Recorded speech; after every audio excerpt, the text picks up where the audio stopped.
All right, punts. This one sucks. New South Wales is potentially, most likely going to start charging way more for you to go camping in some places.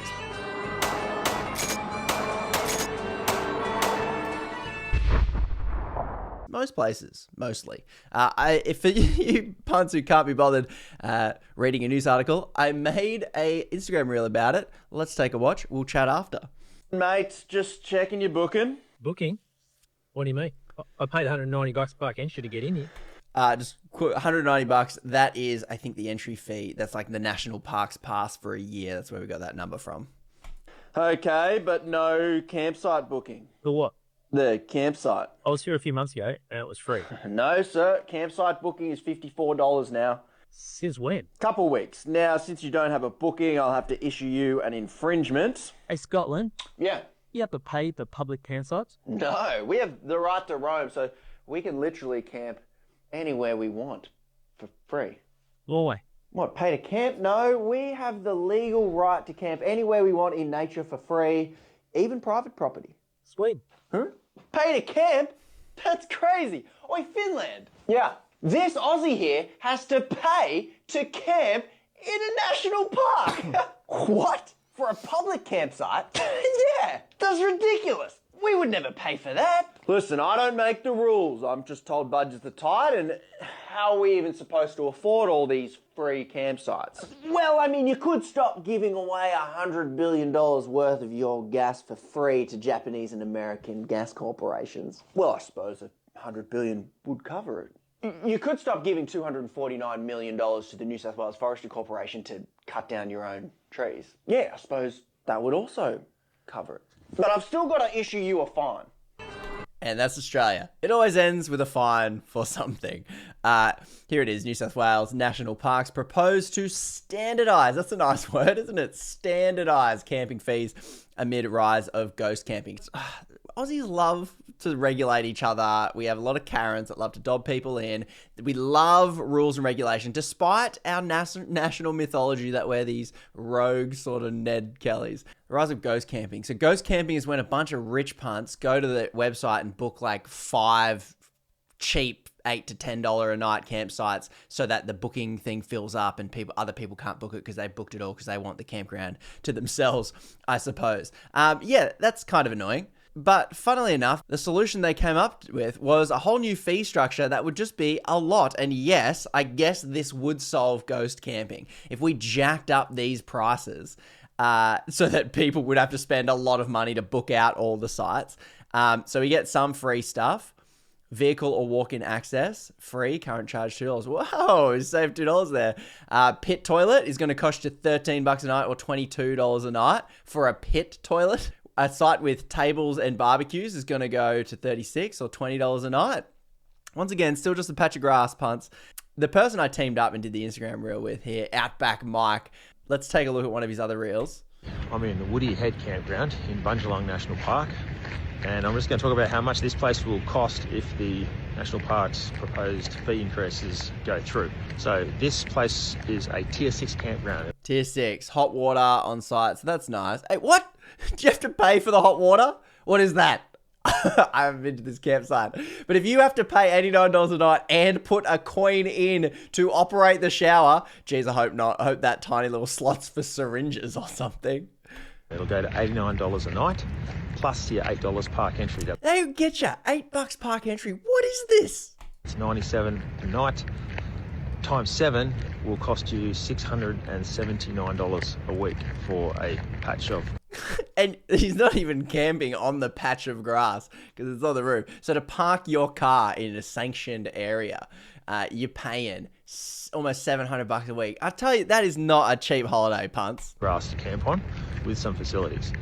Just outside the park, there's a town just that way.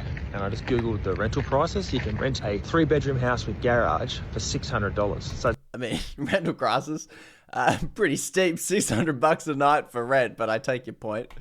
Almost $100 cheaper to rent a 3-bedroom house with garage outside the park as opposed to a small patch of grass. Now, I know sticklers are probably going to be like, yeah, but that's like rental price. If you want like a holiday rental, Airbnb style, it'd be way more. I think that's probably true. But I think it's a good point and a good comparison. So Outback Mikey's been talking to the Environment Minister and kicking up a stink about this. Because, punters, I think this is in a category of things that I think we could actually change. Like all the stuff I talk about on my channel is like, hey, US cartels are stealing all of our gas. And our government's like, yeah, but they pay us off and we're afraid of the US government. So we're going to let them keep doing it. You can keep making dumb videos because we're never going to change this. And that's probably the reality of a lot of stuff I make. But this one, there's no corporate vested interest in this.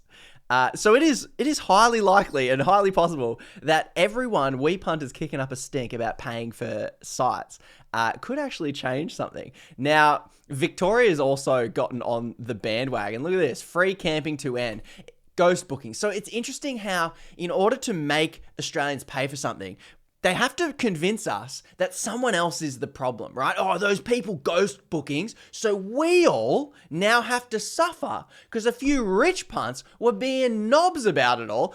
There are lots of other ways to stop ghost bookings. Outback Mike, in one of his videos, he points out, how about you just get rid of booking systems and have first come, first serve. And if some campsites don't have enough places consistently, expand the campsite. He's saying it's pretty low impact, low damage. So environmentalists can just shut up because nothing's better than letting people access the bush that we're protecting it for. What are we protecting this area for? If not for us, and you can do it in low impact ways. He's saying it's all grass, it's good for the animals and blah, blah, blah. It's fine. But once again, I can hear the Karens in the comments already, which is we can't have free camping because we've got rubbish dumping, no shows at campsites, fully booked things. And these are the reasons why we all just have to pay. I just don't think that making us pay to access our own parks has to be the solution for this sort of thing. So apparently here in Australia, free camping is a problem. What? Okay, I'm not saying what the problem for small communities is. So what they do is they complain about a whole bunch of problems and go, see, this is why we can't have nice things. This is why you ultimately have to pay. Those idiots leaving rubbish and doing bad stuff. Australians, Aussie punters, Aussies, you. There will always be dickheads in the world. And we Aussies, if we regulate the dickheads, I'll tell you one thing about dickheads. They will keep being dickheads. And you have just made a rule for yourself that you will follow, that you will pay more, that you will suffer under, but the dickheads shall not. They will keep leaving rubbish. They will keep being jerks about it. So we have to find ways that doesn't penalize the good punts for the sake of trying to stop a few dickheads that do this sort of thing. So free camping is going to come to an end, and there's a reason why, and this is the pattern of everything that happens in Australia. And in the video, I just wanted to compare to a few different countries that I think just have it right. So you go to visit Finland, right? Finish every man's rights, the right to roam and enjoy nature. We got Scotland with this, Norway with this, Finland with this, more countries than I thought had this. Finland has a law that allows anyone living and visiting have the freedom to roam the countryside, forage, fish. Like, this is the starting point of many countries that enjoy nature, protect nature. I've been to some of these countries. They protect their nature very well, but they don't do it by locking us out of it, which is kind of how Aussies end up sort of doing it. And look, they've got the key word here, respectfully, of course. This is known as the everyman's rights. In Scotland, it's the right to roam. So remember, this right comes with responsibility. So of course, you can still get in trouble for leaving rubbish. You can still get in trouble for being disrespectful and damaging the land. You have the right to camp for a day or two and pass through anyone's private property, anyone's private land. Now, I know that's an unpopular thing for us rule-loving Aussies. That's my private land, blah, blah, blah. But I love the idea. It's if you were going to be once again, being a dickhead and leaving rubbish and being disrespectful and damaging the land, that's illegal. You can't do that. There are rules against that. But if you're going to be a well-behaved punt and respect everything, like most Aussie punters are, that's the thing. Most of us are good people just trying to enjoy nature. They just treat you like adults. And I really like that. The right to roam. Visit Norway. Look at this. They've got Norway gives you almost unhindered access to the countryside. This is on their tourism website. Here are some guidelines. Look, they help people, educate people. Useful guidelines. You may put up a tent or sleep under the stars anywhere in the countryside, forests or mountains, as long as you stay 150 meters away from the nearest inhabitant. 150 meters. You could like see someone just on your front lawn if you've got a particularly large estate. Oi, hey mate. This is my bloody government given right. I like this. If you want to stay for more than 2 nights, that's a weekend. This is so good. You must ask the landowner's permission, except in the mountains or in very remote areas. So you don't even, what? You don't even have to ask for permission in the mountains or very remote areas? No, you can't stay. Don't care, mate. This is very remote.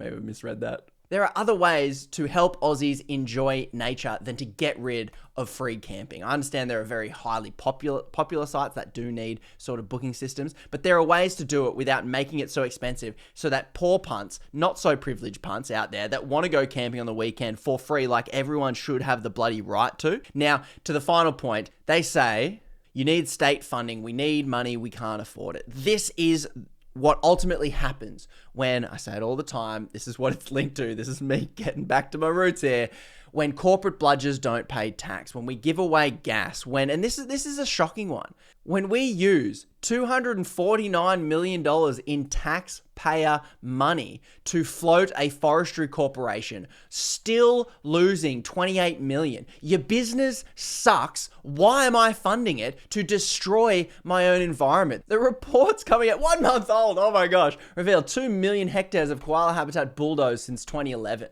Like, we subsidize these absolute bludgers to destroy our environment. And then what does the government do? It does sweet FA about nothing. In fact, it funds and subsidizes this when you could take that $249 million of sweet cash and give us free camping and maintain the parks and look after it, because that is what our tax dollars are for. That's what the money's used for. Rich punts that earn lots of money, corporations that use our infrastructure to make money, they pay taxes so that we can all contribute what we can to enjoy nature. But instead, what we do, I was speaking to a 4-wheel drive punter. My neighbor loves 4-wheel drives.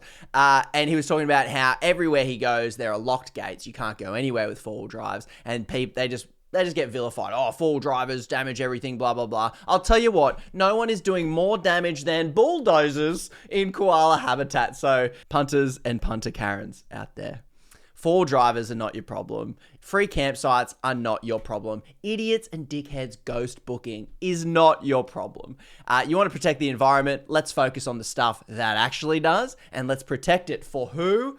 We punters. So, punters, keep an eye on Outback Mike. He's talking about this a whole lot. Look, he was on the project. That's bloody great. He's going to put up a petition, keep tracking it, keep hammering it. Punters, I do think that this is something where we can say, anytime the government says to you, we can't afford to give you access to your own bush that we protect for you, look at them and say, nah, piss off.